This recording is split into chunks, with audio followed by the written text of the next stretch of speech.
Engagement under social pressure. Why fast commitments happen. Hello everyone. Before we begin today's story, I have a small favor to ask. Please hit subscribe and turn on the notification bell so you never miss our channel's new videos. It is quick, free, and the best way to support us in bringing you more dramatic stories like this one. Your support truly means the world to us. And tell us, where are you watching from today? Drop your city or country in the comments below. Thank you very much. Now, let us return to our main character. There are engagements that begin with love, and there are engagements that begin with silence. This one began in a room full of light, with music floating beneath crystal chandeliers, and with a decision made before a young woman was ever asked if she agreed. Her name was Eleanor Whitmore, and she was seated slightly apart from the dance floor, not because she had been overlooked, but because she had chosen not to be seen. While others moved in careful patterns across the polished wood, she sat with a book resting lightly in her gloved hands, her posture composed, her attention fixed on the page as though the rest of the room did not exist. It was an unusual choice at a winter ball, and more than one guest noticed. Some smiled, some whispered, a few frowned, as if her quiet presence were a subtle challenge to the unspoken rules of society. Eleanor did not mind.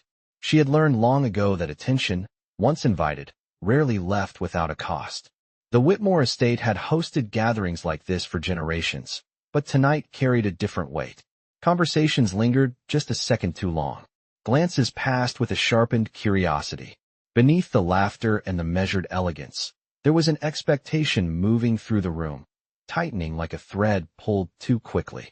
Eleanor sensed it before she heard it. The orchestra softened, glasses stilled, and then her mother's voice rose, clear and practiced, carrying across the room with the confidence of someone who believed she was doing the right thing. It was an announcement. Formal, polite, perfectly timed. An engagement.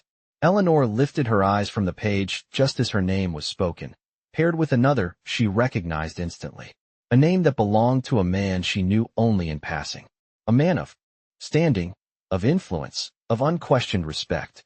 A man who, at that very moment, turned toward her with a look that was not triumphant, nor pleased, but solemn. The room erupted into applause. It took Eleanor a full breath to understand what had happened. She felt it then, the sudden narrowing of her world, the way the sound seemed to rush away as though she had stepped underwater. Smiles surrounded her. Congratulations followed, warm and immediate. Someone reached for her hand, pressing it with approval. Another voice praised her good fortune. Another spoke of stability, of relief, of how quickly matters had been resolved. Resolved. Eleanor rose because she was expected to rise. She smiled because she had been trained to smile. She nodded because the room demanded it. And all the while, a single, undeniable truth settled into her chest. No one had asked her. Across the room stood Mr. Nathaniel Harrow, the man she was now promised to. He did not approach her at once. He remained where he was, receiving the same words, the same approving glances, the same congratulatory handshakes. When their eyes met, he gave a small, respectful nod. Not ownership, not pride, recognition. Later, much later, when the guests returned to their conversations and the orchestra resumed, Eleanor slipped onto the terrace for air. The cold night pressed gently against her skin, grounding her in a way the room could not.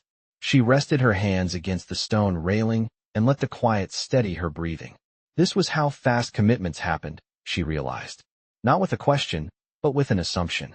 Not with romance, but with relief. Inside, the celebration continued. The story had already begun to spread, shaping itself into something clean and admirable. A sensible match. A timely solution. A young woman saved from uncertainty by a man willing to shoulder responsibility. What the story did not include was Eleanor's silence, or the fact that she had learned of her own engagement at the same moment as everyone else. When Mr. Harrow joined her on the terrace, he did so without ceremony. He stood at a careful distance, hands clasped behind his back, his gaze fixed not on her, but on the dark garden beyond. "I wanted to speak with you privately," he said at last, his voice measured, deliberate. "If you are willing." Eleanor turned to face him, studying the lines of his expression. He looked exactly as she had always imagined he would. Controlled, thoughtful, not unkind. "I was not consulted," she said simply. He did not pretend otherwise. I know. That answer, more than any apology, unsettled her. I also know, he continued, that if I had refused, the consequences would not have fallen on me. Eleanor held his gaze, searching for defensiveness, for justification. She found neither, only an honesty that made the truth harder to dismiss. In that moment, she understood something essential. This engagement was not the result of two people choosing each other. It was the product of a system that prized speed over consent, appearance over understanding. It had been assembled quickly because it needed to be, because delay would have invited questions, and questions were dangerous. And yet, standing there beneath the winter sky, Eleanor sensed the first, faint shift in the shape of what lay ahead. This was not a love story. Not yet. It was the beginning of a negotiation between duty and choice, between the roles assigned by society and the quiet insistence of a woman who had not been asked, but who had not disappeared. Not all commitments are made out of love. Some are made out of fear, and some begin with silence, waiting to see who will finally speak. The days following the announcement moved with a strange efficiency, as if the decision had released a mechanism that had been waiting patiently to turn. Letters were sent. Visits were scheduled. Names that Eleanor barely recognized began appearing on calling cards delivered each morning to the Whitmore estate. Florists arrived to discuss arrangements that would not be needed for months. A seamstress was summoned before Eleanor had even decided whether she wished to be measured. No one asked her again if she agreed. From the outside, it appeared seamless. The engagement was spoken of as a blessing that had arrived just in time, a solution so obvious that people wondered why it had taken so long. Eleanor heard the same phrases repeated with subtle variations. How fortunate! How sensible! How relieved everyone must be! Each word landed gently, yet together they formed a weight she could not set down. Her mother moved through the house with renewed energy, issuing instructions with the confidence of someone who believed disaster had been narrowly avoided. Her father, quieter than usual, spent long hours in his study with ledgers and correspondence, his brow permanently creased. Eleanor did not need to ask what those papers contained. She had seen enough numbers in her life to recognize the shape of trouble. The Whitmore name still carried respect, but respect alone did not settle debts. There had been rumors, carefully contained but persistent, about mismanaged investments and an inheritance that had not stretched as far as expected. A few more questions from the wrong people would have been enough to turn polite concern into public scrutiny. The engagement had closed that door. Eleanor understood this. She had always understood more than people assumed. That was part of the problem. When she was younger, her compliance had been mistaken for ignorance. Now it was mistaken for acceptance. On the third afternoon after the announcement, she was summoned to the drawing room. Her mother sat by the window, hands folded, posture immaculate. Across from her stood Mr. Nathaniel Harrow. He rose when Eleanor entered, as courtesy required, but there was no attempt at familiarity, no reaching for her hand, no display of ownership. If anything, he appeared as out of place as she felt. "Thank you for seeing me," he said once they were seated. "I thought it would be appropriate to speak without an audience." Eleanor inclined her head. "I appreciate that." Her mother watched them closely, eyes alert, as though evaluating a performance. After a moment, she excused herself, leaving the room with a look that suggested trust had been extended and would be remembered. Silence settled between them, not uncomfortable, but deliberate. "I wanted you to know," Mr. Harrow began, "that I did not seek this arrangement for personal advantage." Eleanor studied him, noting the careful choice of words. "You speak as though it were a business transaction." "In many ways, it is," he replied. "That does not mean it must be unkind." The honesty of the statement surprised her. Most men would have softened it with charm, with promises that required no immediate proof. He offered none. "You were given little warning," he continued. "That should not have happened." "It did," Eleanor said, "and it cannot be undone." "No," he agreed, "but it can be acknowledged." That, too, felt unexpected. They spoke then of practical matters, of timelines that had been suggested, but not fixed, of expectations that existed, but could be negotiated. Mr. Harrow made it clear that while society would assume a certain closeness, he had no intention of forcing it. "I will not pretend this is romantic," he said quietly, "nor will I pretend that it began as a choice. But I will not require you to surrender yourself to it without dignity." Eleanor found herself listening more closely than she had intended. Later, alone in her room, she considered the conversation from every angle. It would have been easier if he had been arrogant, or dismissive, or eager to claim what had been offered to him. Instead, he seemed determined to hold the arrangement at arm's length, as though aware of its fragility. Still, the pressure did not ease. Invitations arrived addressed to them jointly. Comments followed her through every corridor. Some kind, some curious, some sharp with envy. A distant cousin remarked that Eleanor had always known how to be useful. An old friend asked, too brightly, if she was excited. At night, Eleanor lay awake, listening to the house settle around her, and wondered how quickly her life had been rerouted. Not by a scandal she had caused, nor by a love she had chosen, but by a fear that no one spoke aloud. Fear of exposure. Fear of decline. Fear of being the family that fell. She could almost admire the efficiency of it. One afternoon, as she prepared to leave for a small social call she could not decline, her father stopped her in the hall. He hesitated, then placed a hand lightly on her arm. "You have done us a great service," he said. The words were meant as gratitude. They landed like confirmation. Eleanor nodded, because that was what daughters did when praised for endurance. That evening, as she returned from the visit, she found Mr. Harrow waiting in the parlor. He rose, offered his coat to the servant, and turned to her with an expression she had not yet seen from him. Concern. "They are already beginning," he said. She knew what he meant. "Yes," she replied. "They will not stop now." "No," he said. "They will not." A pause followed, heavier than the others. "There is something you should know," he added. "I am aware of the alternative paths that were considered before this one." Eleanor's breath caught, just slightly. "This was the fastest," he continued. "Not the only solution, but the one that required the least explanation." She met his gaze. "Fast commitments rarely leave room for refusal. That is why they are favored," he said. "They do not invite debate." For the first time since the announcement, Eleanor felt the faintest stir of anger, not directed at him, but at the quiet machinery that had made them both participants. She realized then that this engagement had been designed to move too quickly for doubt to take hold, to gather momentum before questions could form, to create a reality so established that challenging it would seem unreasonable. And yet, standing there with him, she sensed the beginning of something else. Not romance. Not yet. But recognition. They were not allies by choice.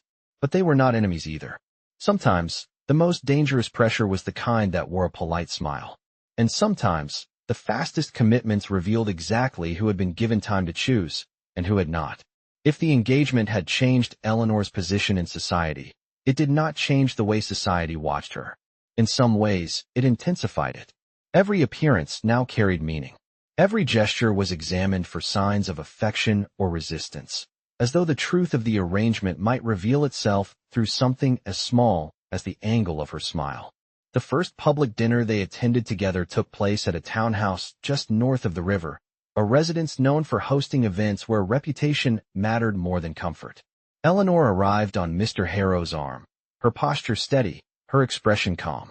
The room greeted them with immediate approval. Conversations paused. Heads turned. A few approving nods followed, as if her presence beside him confirmed that the matter had been settled properly.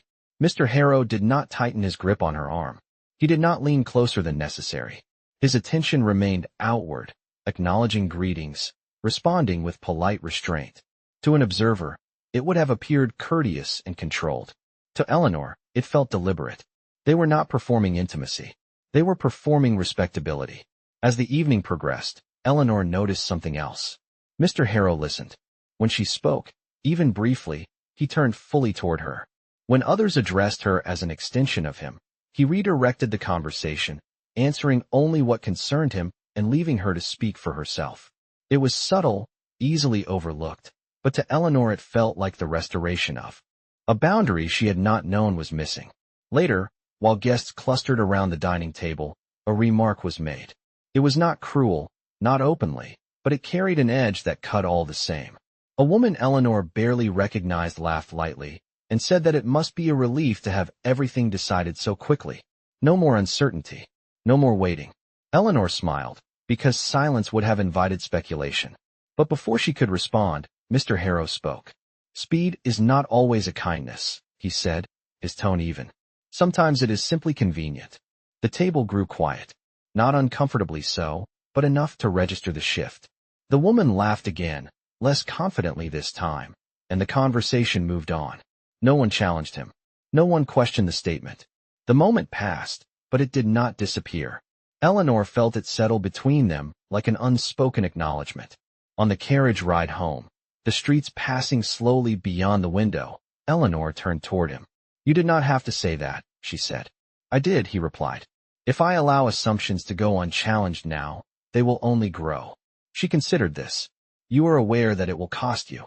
He looked at her then, truly looked at her, as though weighing something. "Yes," he said, "but it would cost you more." That night, Eleanor found herself unable to sleep. The house was quiet, the servants retired, the hallways dim. She sat at her desk and stared at the engagement ring resting in its velvet box. It had been presented to her earlier that day, with appropriate ceremony and polite applause. She had accepted it because refusing would have caused a scene, and scenes were dangerous.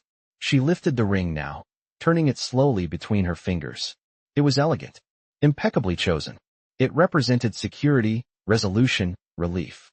It did not represent consent. The following days unfolded with increasing momentum. Appointments filled her calendar. Her name appeared in print, always beside his. The engagement was no longer news. It was fact. One afternoon, Eleanor received a note requesting her presence at Mr. Harrow's residence. The phrasing was careful, respectful. Not a summons, but an invitation. Still, her pulse quickened as the carriage drew up before the tall stone facade. She was shown into a study lined with books and lit by the soft glow of late afternoon. Mr. Harrow stood near the window, reviewing a document. He set it aside when she entered. "I asked you here because there is something you should understand," he said. She waited. "There were alternatives," he continued. "Slower solutions. Less visible ones. They were dismissed because they required time, and time invited scrutiny." Eleanor felt the truth of it press against her chest. "This arrangement was chosen because it resolved multiple concerns at once," he said. "Your family's position, certain financial pressures, the avoidance of questions that would have been difficult to answer. And you," Eleanor said quietly. "What did it resolve for you?" He did not answer immediately. When he did, his voice was steady, but lower. "It resolved an expectation," he said, "that I would eventually do my part, that I would provide stability, that I would be useful." The word struck her. Useful. For the first time, Eleanor saw him not as a benefactor or a figure of authority, but as someone positioned precisely where he was most needed. Not for desire, not for affection, but for his capacity to absorb responsibility. "You could have refused," she said. "Yes," he replied, "but someone else would have stepped in. Someone less careful. Someone who would not have left room for your silence." The honesty of it left her unsettled. In the weeks that followed, their interactions settled into a pattern defined by restraint. They met when expected. They spoke when necessary. They did not rush. Mr. Harrow never assumed familiarity, never demanded proximity. Eleanor noticed this more than she cared to admit. At the same time, the pressure did not relent. If anything, it grew more refined. Compliments masked expectations. Advice disguised instruction. Eleanor learned how quickly admiration could turn into entitlement. One evening, after another carefully orchestrated event, Eleanor found herself alone with Mr. Harrow in the entry hall. The servants had withdrawn. The house was quiet. "You may withdraw," he said suddenly. "If you choose to." She looked at him sharply. "I am not speaking of appearances," he continued. "Nor of tonight. I mean entirely. There are ways to undo this. It will not be easy, and it will not be without consequence, but it is possible." Eleanor's heart raced. "Why are you telling me this now?" she asked. "Because speed has taken enough from you," he said. "I will not let it take your voice as well." For a long moment, Eleanor said nothing. She looked at the floor, at the space between them, at the reality that had been constructed so efficiently around her. When she finally spoke, her voice was steady. "I need time," she said. He nodded once. "You shall have it." As she left the house that night, Eleanor understood something she had not allowed herself to consider before. The engagement might have been formed under pressure, but what followed did not have to be. Fast commitments were designed to remove choice. What remained to be seen was whether choice, once returned, would change everything. Time, once promised, revealed itself to be more fragile than Eleanor had expected. The offer Mr. Harrow had made did not slow the world around her. Invitations continued to arrive. Arrangements advanced with quiet determination. The engagement moved forward not because she pushed it, but because everything else refused to pause. It was as though society had accepted the idea of her future and saw no reason to wait for her to catch up. Eleanor discovered quickly that time granted privately did not translate to time granted publicly. Their next appearance together was unavoidable. A formal reception hosted by a family whose approval carried weight beyond the room. Declining would have raised questions. Questions, once raised, tended to multiply. Eleanor prepared carefully, selecting her gown with the same precision she applied to her words. She reminded herself that composure was not surrender. It was a form of control. Mr. Harrow arrived as expected, punctual and reserved. He greeted her without ceremony, his expression attentive but unreadable. "You are not obligated to remain longer than necessary," he said quietly as they entered. "I know," Eleanor replied. "But neither are you." They stepped inside together. The evening unfolded with familiar rhythm. Polite conversation, measured laughter, the subtle choreography of people who understood their roles. Eleanor felt the attention shift toward them repeatedly, assessing, comparing, confirming. She responded with calm assurance, careful not to lean too heavily into the part expected of her. At one point, she found herself momentarily alone near a window, the city lights visible beyond the glass. The reflection staring back at her looked composed, almost confident. It occurred to her that this version of herself was becoming easier to inhabit. That realization unsettled her. Mr. Harrow joined her, standing beside her rather than in front of her. The choice was small, but intentional. "You are doing well," he said. She did not look at him. "I am doing what is required." "They are not the same," he replied. She exhaled slowly. "They are close enough to be confused." A group nearby laughed, drawing attention away from them. The moment passed, but Eleanor felt something shift within her. The pressure was not louder tonight, but it was sharper, more precise. It no longer demanded compliance. It assumed it. Later, as they prepared to leave, a gentleman approached Mr. Harrow with congratulations that carried the subtle weight of expectation. He spoke warmly of the benefits of swift decisions, of how fortunate Eleanor was to be spared uncertainty. Eleanor waited. Mr. Harrow listened. "Certainty," Mr. Harrow said finally, "is not the same as peace." The gentleman blinked, surprised. He recovered quickly, offering a polite smile before excusing himself. Eleanor turned to Mr. Harrow once they were alone again. "You are making this difficult for yourself." He met her gaze. "I am aware." The carriage ride home was quiet, not uncomfortable, but reflective. Eleanor watched the streets pass, her thoughts heavy with questions she had not yet formed into words. When they arrived at the Whitmore estate, Mr. Harrow did not immediately offer his hand. He waited. "May I speak freely?" Eleanor asked. "Yes," he said. "If I withdraw," she said carefully, "the cost will be mine. The consequences will follow me, not you." "That is true," he replied. "And yet you continue to offer an exit." "Yes." "Why?" He hesitated. It was the first time she had seen him do so. When he spoke, his voice was quieter. "Because I have seen what happens when people are praised for enduring what should never have been required of them." The words settled between them, unadorned. Eleanor nodded once.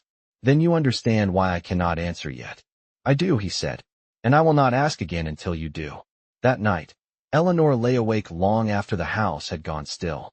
She replayed the evening, the glances, the comments, the assumptions that now followed her like a shadow. She considered the path laid before her, smooth and well lit, and the alternative, narrow and uncertain. She thought of the word useful and how easily it had been applied to her. In the days that followed, Eleanor noticed subtle changes in herself. She listened more closely. She spoke more deliberately. She began to see the structure behind the expectations, the way fast commitments served not love, but order. They reduced chaos. They simplified narratives. They removed the inconvenience of choice.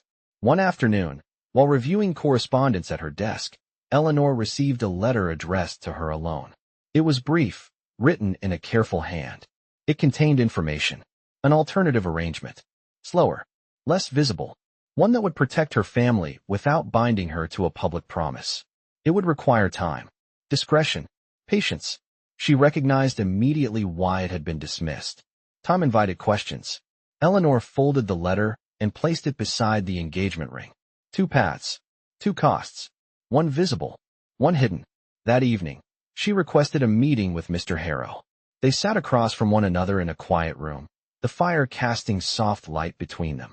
I have been given information, Eleanor said, about another solution. He did not interrupt. It was rejected because it was not immediate, she continued, because it did not silence speculation quickly enough. Yes, he said, that is correct. And yet it exists. Yes. Eleanor met his gaze. If speed created this engagement, then time may be the only thing that can undo it. He considered her words carefully. Time, he said, is something society rarely grants to women in your position. I am aware, she replied. That does not mean I will stop asking for it. For the first time, Mr. Harrow smiled. Not broadly, not easily, but with something like respect. Then, he said, we will proceed carefully.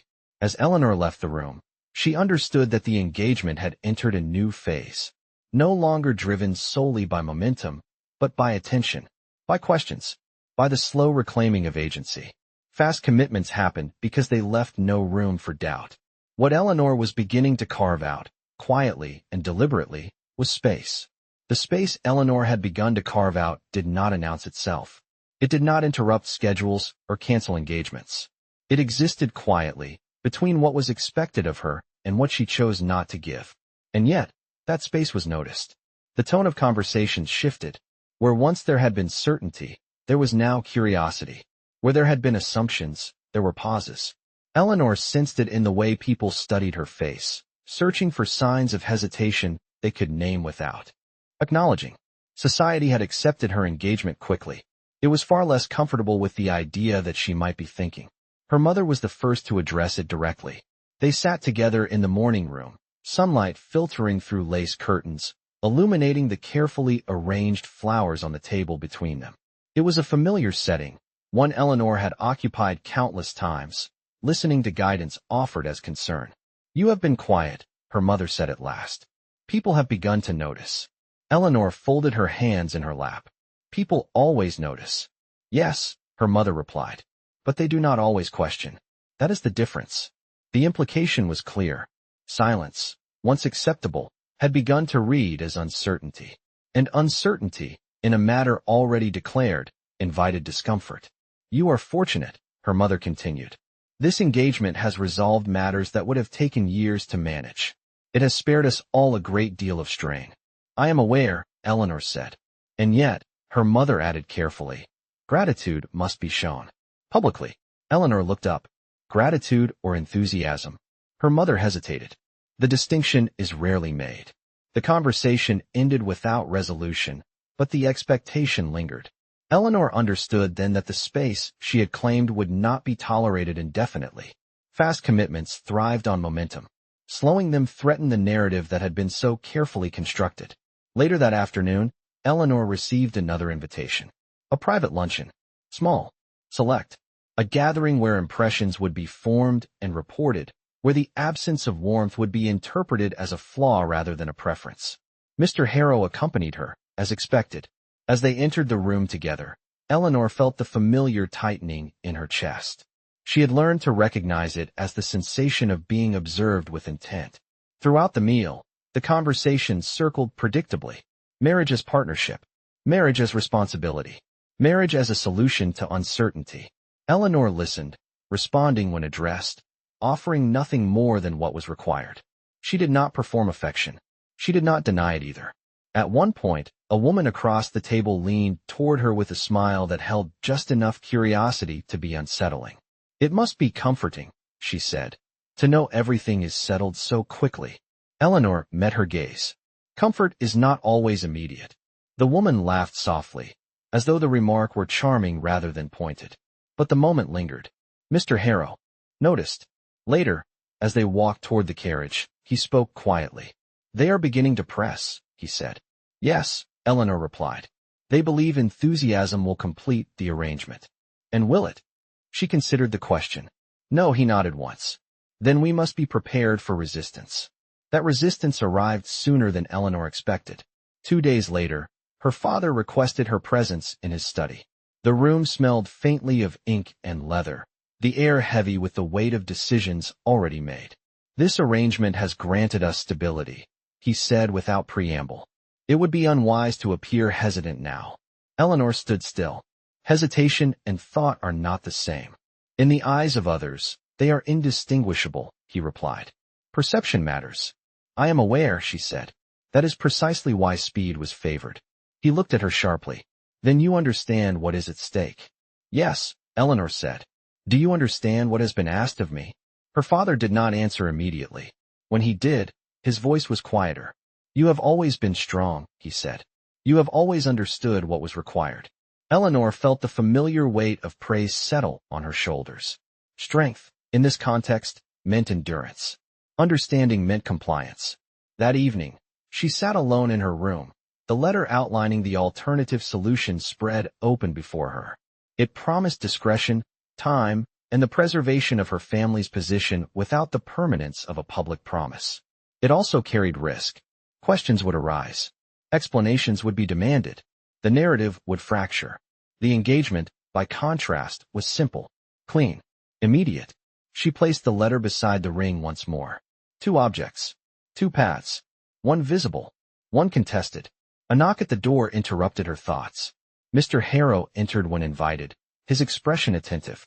I was told you wished to speak, he said. Yes, Eleanor replied. The pressure has increased. He did not appear surprised. It always does when momentum slows. They wish me to appear more invested, she said. More grateful. More eager. And are you? She looked at him steadily. I am invested in not disappearing. He considered her words carefully.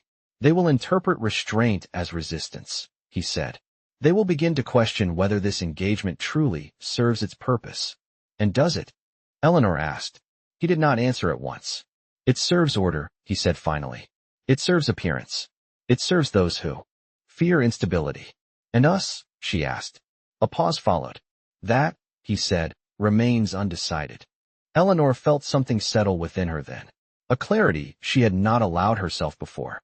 I will not manufacture enthusiasm to reassure others, she said. If that jeopardizes the arrangement, so be it. Mr. Harrow studied her, his gaze thoughtful. That decision will narrow your options, he said. I know, she replied, but it will preserve my voice. He nodded slowly. Then I will not ask you to speak differently. As he prepared to leave, he stopped at the door. You should know, he added, that choosing not to perform does not mean choosing to withdraw. It simply means refusing to rush what should not be rushed. Eleanor watched him go, aware that the engagement had reached another threshold. No longer sustained solely by fear of consequence, it was now being tested by restraint. Fast commitments happened because they silenced doubt. Eleanor was no longer silent. And the world, unsettled by that fact, was beginning to listen. If the engagement had once been defined by what was said, it was now defined by what was deliberately left unsaid. Eleanor and Mr. Harrow continued to appear together when required. They arrived and departed at the appropriate times, exchanged polite remarks, and fulfilled every visible obligation. To most observers, the arrangement seemed stable, respectable, properly restrained. What no one could quite name was the absence of something they had expected to see. There were no whispered endearments, no possessive gestures, no carefully staged moments of intimacy offered for public reassurance. Eleanor did not lean into his arm, and he did not guide her with a hand at her back. They moved in parallel rather than in display, a quiet alignment that unsettled those who relied on familiar patterns to interpret meaning. The absence became the story. At a charity gathering one evening, Eleanor overheard a conversation she was not meant to hear.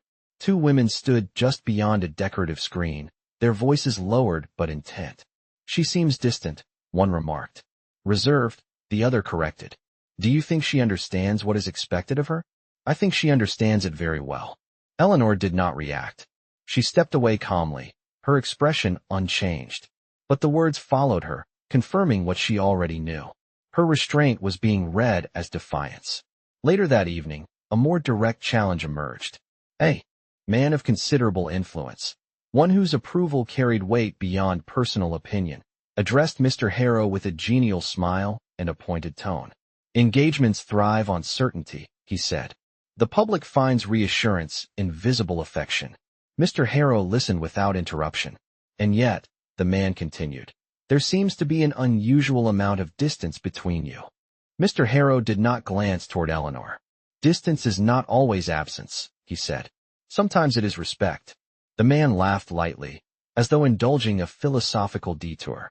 Respect is admirable, he said, but do not mistake it for commitment. The comment lingered long after the conversation ended. On the carriage ride home, Eleanor sat in thoughtful silence. She had grown accustomed to the scrutiny, but tonight it felt sharper, less curious, more evaluative. They are testing the limits, she said at last. Yes, Mr. Harrow replied. They wish to know how far they may push. And you? She asked. How far are you willing to let them? He considered the question carefully. As far as they can go without asking you to disappear, he said. The words settled between them, unadorned. In the days that followed, the pressure refined itself. Invitations became more strategic, encounters more intimate. Eleanor was placed deliberately in situations designed to draw out emotion. A lingering gaze, a gentle touch, a declaration that could be repeated. She offered none of it. Instead, she listened. She observed. She noticed how quickly expectation shifted to entitlement, how readily admiration turned to impatience. One afternoon, Eleanor received a letter from an acquaintance she had once trusted. The tone was warm, the language supportive, but the message was clear. People were beginning to worry. Worry, Eleanor recognized, was often a prelude to interference. That evening, she and Mr. Harrow spoke privately in the quiet of his study. The fire burned low, casting long shadows across the room. They are suggesting adjustments, he said. Public gestures. Reassurances. Eleanor met his gaze. They want performance. Yes, he said. They believe it will settle matters. And will you agree? He did not answer immediately. When he did, his voice was firm. No, the simplicity of the word startled her. You are certain? She asked. Yes, he said. Because once we begin to manufacture sentiment, we will never be permitted to stop. Eleanor exhaled slowly, a tension she had not fully acknowledged easing in her chest. Thank you, she said. He inclined his head. You should also know that resistance will escalate. Subtle pressure rarely remains subtle. I am aware, Eleanor replied. They have already begun to frame my restraint as ingratitude. And how do you intend to respond? She considered the question. By remaining consistent. The following week brought confirmation of their expectations. At a formal luncheon, Eleanor was seated beside a woman known for her candor. The conversation flowed easily until it did not. You are very composed, the woman said, studying Eleanor with open interest. I wonder if you feel anything at all. Eleanor met her gaze without flinching. I feel many things, she said. I simply do not perform them for approval. The table fell quiet for a moment. Then conversation resumed, strained but polite. The incident spread quickly. That evening, Eleanor's mother confronted her. The conversation was measured, but urgent. You are being discussed, she said. People are questioning your commitment. Eleanor nodded. I expected as much. You must understand, her mother continued, that restraint can be misinterpreted. I understand, Eleanor replied. That does not mean I will abandon it. Her mother sighed, a rare display of frustration. This arrangement was meant to resolve uncertainty, not create it. Eleanor met her eyes. It resolved yours, she said gently. Not mine. Silence followed. Later, alone in her room, Eleanor reflected on the distance she and Mr. Harrow maintained. It was not coldness. It was intentional. It allowed her to exist without being consumed by the role she had been assigned. For the first time, she considered the possibility that the engagement was no longer the primary conflict. The real tension lay in her refusal to conform to the expectations placed upon her expression of it. Fast commitments demanded visible certainty. Eleanor offered quiet resolve instead. And in doing so, she forced those watching to confront an uncomfortable question. If a woman did not display the emotions they expected, did that mean she felt nothing, or simply that she had chosen not to give everything away? The silence between Eleanor and Mr. Harrow was not empty. It was deliberate. And increasingly, it was becoming an act of defiance. The first open fracture appeared where Eleanor least expected it. It happened during an afternoon reception held at a country estate several miles outside the city, a gathering meant to project ease and harmony rather then scrutiny.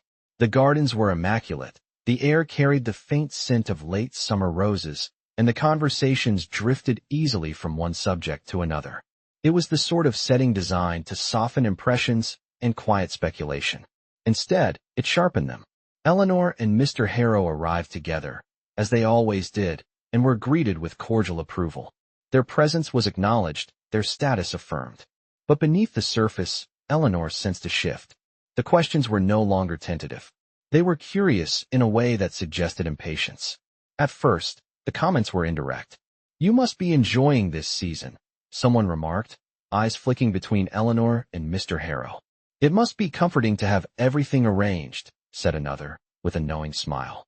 Eleanor responded politely, offering nothing that could be quoted or exaggerated. She had learned the value of neutrality. What unsettled her was how little that seemed to matter now. As the afternoon wore on, the group shifted toward the garden terrace. Chairs were arranged. Tea was poured. The atmosphere grew more intimate, the kind of intimacy that invited commentary under the guise of familiarity. It was then that the remark came. A gentleman known for his influence, one whose opinions were rarely voiced without intention, leaned back in his chair and addressed Eleanor directly. "You seem remarkably composed for a woman on the brink of marriage," he said. "One would expect a bit more excitement." The conversation around them stilled. Not entirely, but enough. Eleanor felt the familiar tightening in her chest. This was not curiosity. It was challenge. Before she could respond, Mr. Harrow spoke. "Excitement is not a requirement for commitment," he said calmly. "Nor is performance an obligation." The gentleman smiled, but it did not reach his eyes. "Public confidence relies on visible assurance," he replied. "People need to see what they are meant to believe." Mr. Harrow met his gaze without flinching. Belief built on display is rarely sincere. The silence that followed was unmistakable. Several guests shifted uncomfortably. Someone cleared their throat. Another laughed softly, attempting to ease the tension. But the moment had already settled into memory. Eleanor felt it like a pulse beneath her skin. This was no longer quiet resistance. It was declaration. Later, as they walked along a path away from the others, Eleanor turned to Mr. Harrow. "You did not have to intervene," she said. "Yes," he replied. "I did." She stopped walking. "You are drawing attention." He faced her fully. "Attention was already upon you. I am simply refusing to let it remain unchallenged." Eleanor searched his expression, finding no trace of regret. "They will interpret this as defiance," she said. "They already have," he replied. "The difference is that it will no longer be yours alone." That evening, the consequences began to ripple outward. By the following morning, Eleanor received word that certain invitations had been withdrawn. Others arrived with altered phrasing, more cautious, more pointed. Her mother remarked that acquaintances had begun to ask questions, not openly critical, but concerned. Concern, Eleanor knew, was often the most dangerous tone of all. Mr. Harrow requested a private meeting that afternoon. When Eleanor arrived at his residence, she found him reviewing correspondence with a look of measured focus. "They are responding," he said, gesturing toward the papers. "Predictably." "Withdrawals?" Eleanor asked. "Reconsiderations," he replied. "And warnings." She sat across from him. "Directed at you or at me?" "At both," he said, "but framed differently." Eleanor nodded. "Of course. They are suggesting that my approach is impractical," he continued. "That I am allowing principle to interfere with stability." "And what do you think?" Eleanor asked. "I think stability built on silencing one person is not stability at all," he replied. The conviction in his voice surprised her. It was not defensive. It was settled. "You should know," he added, "that this may cost me." Eleanor met his gaze. "You do not owe me sacrifice." "I am not sacrificing," he said. "I am choosing." The word lingered between them. In the days that followed, the shift became unmistakable. The engagement was no longer discussed as a simple solution. It was now a subject of quiet debate. Some admired the restraint. Others criticized it. Eleanor heard whispers of pride, of stubbornness, of ingratitude. What struck her most was how quickly opinion divided once compliance was no longer guaranteed. One evening, Eleanor received a letter written in careful, formal language. It praised her composure, then advised her to reconsider her approach. The message was clear. Harmony required visibility. Silence invited doubt. She folded the letter and set it aside. Later that night, she and Mr. Harrow spoke again, this time without pretense. They will attempt to force a resolution, he said, either by accelerating the timeline or by undermining it. And you? Eleanor asked. I will not accelerate, he replied. And I will not undermine. Eleanor felt something shift then, something she had resisted naming. This has become a stance, she said quietly. Yes, he replied. Whether we intended it or not. She looked at him steadily. If this continues, they will expect a final answer from me. And when they do, he said, it should be yours. For the first time since the engagement was announced, Eleanor felt the weight of anticipation turn inward rather than outward. The pressure was no longer only about appearance. It was about choice. Fast commitments thrived when resistance was isolated. What had changed was not the scrutiny, but the alignment. Eleanor was no longer standing alone. And in that alignment, the engagement crossed a threshold. It was no longer merely a contract shaped by fear. It had become a point of tension between expectation and integrity. The fracture was visible now. And once visible, it could not be ignored. The fracture, once visible, refused to be smoothed over. What followed was not confrontation, but adjustment. Society, having failed to provoke a public display, shifted tactics. The invitations that arrived were fewer, but more deliberate. Smaller gatherings, private settings, conversations designed not to observe, but to persuade. Eleanor recognized the strategy immediately. One such invitation came from a woman whose approval carried unusual influence. The note was gracious, almost affectionate, and requested Eleanor's company for tea. No mention was made of the engagement, which made the intent clearer rather than less. Eleanor attended alone. The sitting room was quiet, removed from the noise of public scrutiny. The woman greeted her warmly, offering compliments that bordered on admiration. You have handled yourself with remarkable poise, she said, once they were seated. Many in your position would have been overwhelmed. Eleanor smiled politely. Poise is often mistaken for agreement. The woman laughed softly. True, but it is also reassuring. They spoke for some time about inconsequential matters. Only when the tea had cooled did the conversation turn. People are uncertain, the woman said gently. They are not accustomed to ambiguity in matters such as these. Eleanor met her gaze. Ambiguity exists whether it is acknowledged or not. Yes, the woman agreed. But when it is acknowledged, it unsettles. The implication was clear. Eleanor's restraint was no longer simply noted. It was being weighed. That unsettles them, Eleanor said. Not me. The woman regarded her with renewed interest. You are aware that this path invites resistance. I am, Eleanor replied. It already has. Later that evening, Eleanor met Mr. Harrow at his residence. The house was unusually quiet, the staff having been dismissed early. He poured a glass of water and handed it to her without comment. They have begun to approach you directly, he said. Yes, Eleanor replied. They believe persuasion will succeed where observation did not. And will it? She considered the question carefully. No, Mr. Harrow nodded. Then we are approaching the point they most dislike. Clarity, Eleanor asked. Yes, he replied. Not the kind they control. They sat in silence for a moment, the weight of the coming decision pressing closer. I should tell you something, Mr. Harrow said at last. There is a way to dissolve the engagement with minimal public fallout. Eleanor's heart quickened. You mentioned this before. I have since confirmed it, he continued. It would require a formal statement, a controlled narrative. Responsibility would be assumed by me. Eleanor looked at him sharply. At what cost? He did not avoid the question. Professional standing. Certain alliances. Not irreparable, but significant. She felt the words settle heavily. You would do this, she said slowly, to preserve my choice. Yes, he replied. Eleanor stood and moved toward the window, the city lights reflecting faintly in the glass. And if I do not withdraw? She asked. Then the engagement continues, he said. But on different terms. She turned back to face him. Whose terms? Ours, he replied.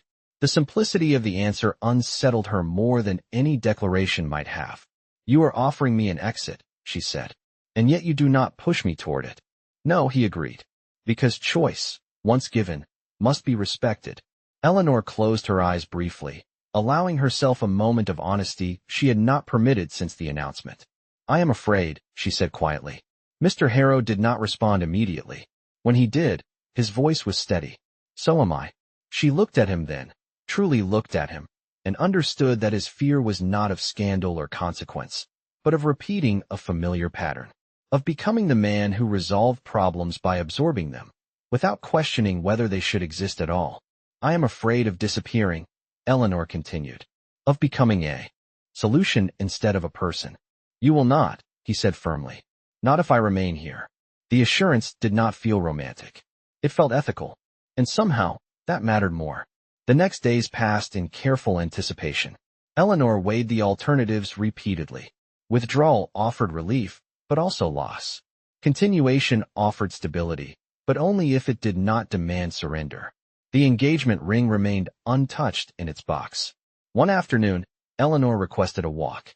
Mr. Harrow joined her, and they moved through the quiet streets without destination, unnoticed among the crowd.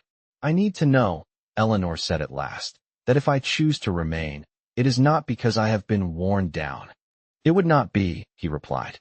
It would be because you have been heard. And if I choose to leave, then you will leave with your voice intact. They stopped walking. Eleanor felt the weight of the moment settle fully for the first time. The pressure had narrowed, not disappeared. The decision, once obscured by speed and expectation, now stood before her clearly. Fast commitments happened when fear spoke louder than choice. What Eleanor faced now was neither fear nor speed. It was the question she had not been asked at the beginning, finally offered without condition. And for the first time, she understood that whatever she chose next would belong to her. The moment Eleanor had been given a choice, the world seemed determined to hurry her again. It did not announce itself as urgency. It arrived disguised as concern. Letters began to appear with greater frequency, their language measured but insistent. Conversations shifted from suggestion to assumption. The question was no longer whether the engagement would proceed, but how soon it would be formalized beyond doubt. Eleanor felt it everywhere, in the way people spoke of dates rather than possibilities, in the ease with which they referenced a future she had not confirmed. Speed, once again, was being offered as reassurance. She resisted it quietly. Mr. Harrow noticed the shift as well. During a visit to his residence, he laid several documents out across his desk, not as pressure, but as transparency. They are preparing for an announcement, he said. A date. Publicly. Eleanor studied the papers without touching them. Without my consent. Yes, he replied. They believe momentum will resolve hesitation. And if it does not, they will escalate, he said simply. Eleanor closed her eyes briefly. Then this is the moment. Yes, Mr. Harrow agreed. It is. They sat in silence, the weight of inevitability pressing close. The choice that had once seemed abstract now demanded form. I want to understand, Eleanor said at last. If I withdraw, truly withdraw, what happens next? Mr. Harrow did not soften the truth. There will be speculation, he said. Disappointment. Some blame directed toward you. Though I will publicly assume responsibility. Your family will weather it, but not without discomfort. And you? I will lose certain alliances, he said. Some will question my judgment. Others will admire it quietly. Eleanor nodded. And if I remain? Then the engagement continues, he said. But it will not be allowed to remain unresolved. They will demand demonstration. She understood. Remaining would not mean peace. It would mean constant negotiation. That evening, Eleanor returned home to find her mother waiting for her. The conversation was not raised voices or accusation. It was something far more difficult. They are growing uneasy, her mother said. People do not like uncertainty in matters that concern them. It does not concern them, Eleanor replied gently. Her mother sighed. In their minds, it does. Your engagement has become symbolic. Of what? Eleanor asked. Stability, her mother answered. Continuity. Assurance. And me? Eleanor pressed. Her mother hesitated. You are part of it. That night, Eleanor stood at her window long after the house had gone quiet. The city lights glimmered in the distance, indifferent to her conflict. She thought of the letter outlining the alternative solution, still folded carefully in her drawer. Slower, riskier, less visible. She thought of the engagement, efficient and complete. For the first time, she allowed herself to imagine withdrawing. The relief it would bring. The uncertainty it would unleash. The cost of reclaiming herself. She also imagined remaining. not out of fear, but out of deliberate choice. The work it would require. The resistance she would continue to face. The possibility that something honest might yet emerge from an arrangement built on pressure. The following morning, Eleanor requested a final meeting with Mr. Harrow. They walked together through a quiet park, the air cool and clear. There was no audience, no expectation beyond the moment itself. "I need to be certain," Eleanor said. "If I choose to remain, it must not be because I am afraid of the consequences of leaving." Mr. Harrow stopped walking. He turned to face her fully. "Then do not decide today," he said. She looked at him in surprise. "They will not wait."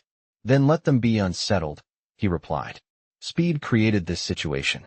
It does not deserve to resolve it." Eleanor felt a surge of something unfamiliar.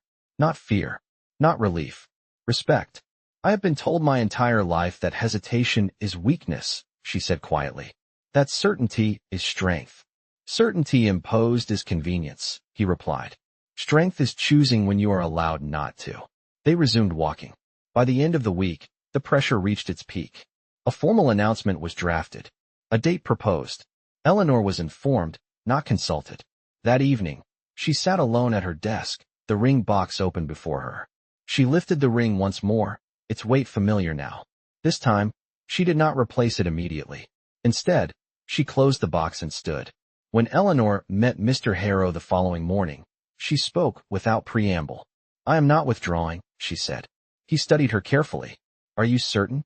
"Yes," she replied. "But not for the reasons they expect." She met his gaze steadily. "I remain because I choose to. Not because I am pressured. Not because I am afraid to leave. And if that choice is not respected, then I will leave anyway." Mr. Harrow exhaled slowly, a tension easing from his shoulders. "Then," he said, "we proceed differently." "How?" "With clarity," he replied. "And patience." Eleanor nodded. "Then let them wait." Fast commitments thrived on fear and haste. What Eleanor had claimed now was neither. The engagement, once a solution imposed by urgency, had become something else entirely. It had become a decision. Choosing to remain did not bring relief. It brought scrutiny. Once Eleanor's decision became known, even in quiet circles, the tone around her changed again. There was no longer concern disguised as kindness. There was expectation. If she had chosen to stay, then she must now complete the story others had already written. The engagement, in their eyes, had moved past uncertainty. It was time, they believed, for proof. Eleanor felt the shift almost immediately. Conversations sharpened. Invitations arrived with specific seating arrangements. Comments grew more pointed, less patient. Where once restraint had been tolerated as temporary hesitation, it was now interpreted as an obstacle to resolution. Mr. Harrow was aware of it. 2. "They will not allow this to remain unfinished," he said one evening, as they sat in his study reviewing correspondence together. "They will demand something visible." "A date," Eleanor said. "An announcement." "Yes," he replied. "And failing that, a demonstration." Eleanor looked up. "They want reassurance. They want control," he corrected gently. In the days that followed, the pressure manifested in small but deliberate ways. Eleanor was placed beside Mr. Harrow at every gathering. Glances lingered longer. Silence was no longer acceptable. Someone always expected a response, a gesture, a sign that the engagement had moved beyond principle into sentiment. Eleanor did not give them what they wanted. Instead, she spoke when necessary and remained silent when words would have served only to appease. She did not avoid Mr. Harrow, but neither did she cling to him. Their interactions remained measured, respectful, and intentionally unremarkable. That, it seemed, unsettled people more than defiance ever could. At a formal dinner, Eleanor overheard a remark spoken too loudly to be accidental. If she chose this, one would expect more warmth. Eleanor felt the familiar tightening in her chest, but before she could turn, Mr. Harrow spoke. "Warmth is not a performance," he said calmly, "and choice does not obligate display." The table fell quiet, not shocked, but uncomfortable. Someone laughed nervously. Another changed the subject. But the moment lingered, as moments like that always did. Later, as they prepared to leave, Eleanor turned to him. "You are drawing a line," she said. "Yes," he replied, "because they will continue to cross it otherwise." She studied him for a long moment. "You understand that this places you at odds with them." I have been at odds before, he said. The difference now is that I am no longer pretending not to notice. That honesty stayed with her. Despite the mounting pressure, something subtle began to change. Not in society, but in Eleanor herself. She noticed how her days felt less fragmented, how she no longer braced herself before entering a room, how the constant calculation of how much to give and how much to withhold began to ease. The engagement no longer felt like a weight dragging her forward against her will. It felt like a situation she was actively navigating. One afternoon, Eleanor found herself alone with Mr. Harrow after a particularly demanding visit. The house was quiet, the late light slanting across the room. You have not asked me if I regret staying, she said. He looked at her steadily. Do you? She considered the question honestly. No, she replied. But that does not mean it is easy. I did not expect it to be, he said. She hesitated, then spoke. I stayed because I wanted to see what would happen when I was no longer being pushed. I did not stay because I was certain of you. I know, he replied. And I did not expect certainty. The absence of expectation surprised her more than reassurance would have. Then what do you expect? She asked. That we proceed as two people who chose not to run, he said. Nothing more. The simplicity of the answer settled something inside her. As the weeks progressed, the demand for resolution intensified. A formal engagement dinner was proposed. A date was suggested. Eleanor was informed, again rather than consulted, that it would be appropriate to mark the progression of the arrangement. This time, Eleanor did not retreat into silence. She requested a meeting with those most invested in the outcome. The conversation was tense, but controlled. Eleanor listened, then spoke with clarity she had not allowed herself before. I did not remain in this engagement to fulfill expectations, she said. I remained because I chose to. That choice does not obligate me to move faster than I am willing. Some protested. Others warned. A few nodded quietly. Afterward, Eleanor felt drained, but lighter. For the first time, she had spoken not from defense, but from position. That evening, Mr. Harrow joined her for a walk. They moved without hurry, the city fading into quiet around them. You surprised them, he said. I surprised myself, she replied. You did well. I was not seeking approval, she said. I know, he replied. That is why it mattered. Eleanor looked ahead, considering the path she was now walking. The engagement had not transformed into romance. Not yet. But something else had taken root. Mutual respect. Shared resistance. A willingness to stand still when the world demanded motion. Fast commitments happened because people believed speed was safer than thought. What Eleanor and Mr. Harrow were doing now was neither fast nor safe. It was deliberate. And for the first time, Eleanor felt that whatever followed, it would be something she had actively chosen to face. The formal dinner was announced despite Eleanor's objections. It arrived not as a question, but as a decision already made. Its details circulated with practiced efficiency. Invitations were printed. Seating was arranged. The evening was framed as a celebration of progress, a moment meant to reassure everyone that the engagement was moving forward as it should. Eleanor understood what it was meant to be. A test. On the night of the dinner, the house filled with guests whose presence carried expectation rather than warmth. Conversations were polite, smiles carefully maintained. Every detail was designed to project certainty. Eleanor moved through the room beside Mr. Harrow, her posture steady, her expression composed. They were being watched closely. At the appointed moment, a glass was raised. The room quieted. The host spoke of unity, of commitment, of the comfort found in decisive action. The words were familiar, repeated so often they had begun to sound rehearsed. Eleanor felt the weight of the moment press against her chest. She had been placed here to confirm a narrative, to offer reassurance without protest, to allow the evening to conclude with no questions asked. Instead, she stepped forward. The movement was small, but unmistakable. Conversation stilled. Eyes turned toward her, surprised. I would like to say something, Eleanor said. The room held its breath. She did not raise her voice. She did not apologize for speaking. She stood exactly as she was, calm and deliberate. This engagement began under circumstances that did not allow for reflection, she continued. It was shaped by urgency and expectation. I was not asked for my consent at the beginning. A murmur rippled through the room. I am speaking now because I have since been given the space to decide, Eleanor said. And I chose to remain. Not out of pressure, not out of fear, but because I wished to. She paused, allowing the words to settle. That choice does not belong to this room, she said. It belongs to me. Silence followed, heavy and complete. Eleanor turned slightly, her gaze meeting Mr. Harrow's. He did not interrupt. He did not attempt to redirect the moment. He stood with her, present and still. I will not be hurried into performing certainty for the comfort of others, Eleanor said. Commitment cannot be proven through speed. It must be sustained through respect. A few guests shifted uncomfortably. Others listened intently. Mr. Harrow stepped forward. Then, his voice calm but unmistakable. I stand by her choice, he said, and I will not ask her to move faster than she is willing. The statement was simple. It was enough. The host hesitated, then lowered his glass. Applause did not follow. Instead, something more complicated filled the room. Recognition. Discomfort. Respect. Of honesty, he replied. Eleanor smiled faintly. She found that she no longer feared the absence of certainty. It had ceased to feel like danger. Instead, it felt like space. In the weeks that followed, Eleanor began to notice small changes within herself. She slept more easily. She laughed more freely. The constant vigilance she had carried since the announcement began to loosen. She no longer measured every word for potential consequence. The engagement had not transformed into romance. Not yet, but it had shifted into something steadier. Something built not on speed, but on recognition.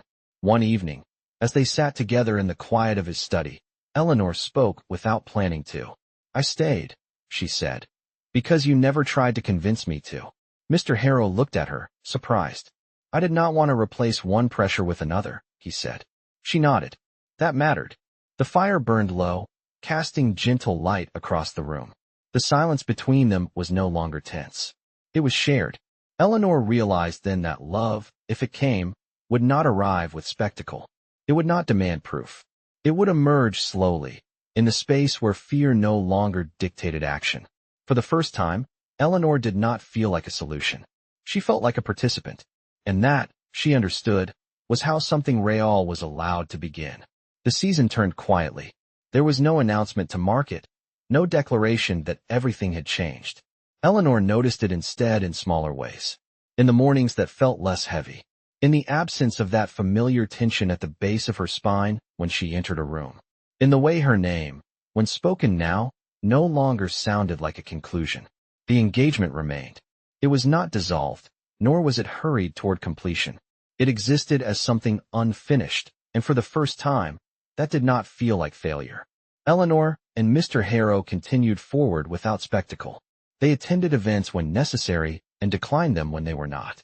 The world adjusted, slowly, reluctantly, to the idea that certainty was no longer guaranteed on demand.